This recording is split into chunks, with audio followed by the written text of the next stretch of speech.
आज इथे मुलांचं डिमांड होतं, की काहीतरी मस्त असं स्पेशल बनवावं. मग विचार केला, की नेहमीच काय स्पेशल बनवावं? मग आज इथे मी मस्त असे मटार कोफ्ता बनवलेले आहे.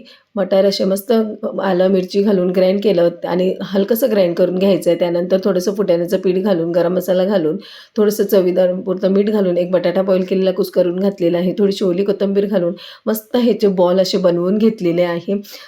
काही वेळ न लागता पटकन असे फ्राय करून घेतलेले. फ्राय करायला पण जास्त वेळ नाही लागत. अगदी मंद आचेवर हे फ्राय करून घ्यायचे आणि पटकन असे फ्राय होतात. आणि वाटणसाठी ते कांदा, टोमॅटो, थोडेसे काजू आणि थोडंसं आपलं जे रोजच्या जेवणामध्ये गरम मसाला यूज होतो तो घालायचा आहे.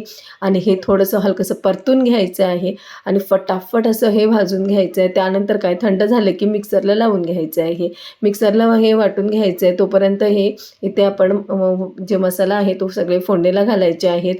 थोडंसं तेल घालायचं आहे, बटर घालायचं आहे, हळद, मीठ, मसाला जे आपले रोजच्या जेवणाचे मसाले आहेत तेच घालायचे आहे. त्यानंतर काय जे आपण वाटण रेडी केले ते घालायचं आहे. अगदी तेल सुटेपर्यंत हे वाटण परतून घ्यायचं आहे. त्याच्यामध्ये आपण 1 चमचा आलं, लसूण, मिरची, कोथिंबीर ह्याची पेस्ट घालायची. 2-3 चमचे दही घालायचे आहे.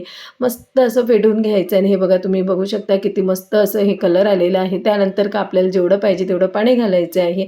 उकळी काढून घ्यायचं, चवीनुसार मीठ घालायचे, थोडीशी कस्तुरी मेथी आणि ओली कोथिंबीर घालायचे आणि एक 5-10 मिनटापर्यंत शिजवून घ्यायचं. आणि त्या मेन म्हणजे सांगण्याचं तात्पर्य काय, मुलांना देखील काहीतरी चमचमीत असं खायला भेटतं आहे.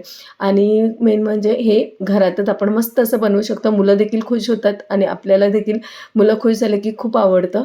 आणि हे बघा ते आवडीने असं हे काहीतरी वेगळा पदार्थ खातात. त्यामुळे हे मटार कोफ्ता त्यांना खूपच आवडले आणि तुम्हाला पण आवडले असेल तर नक्की घरी बनवा.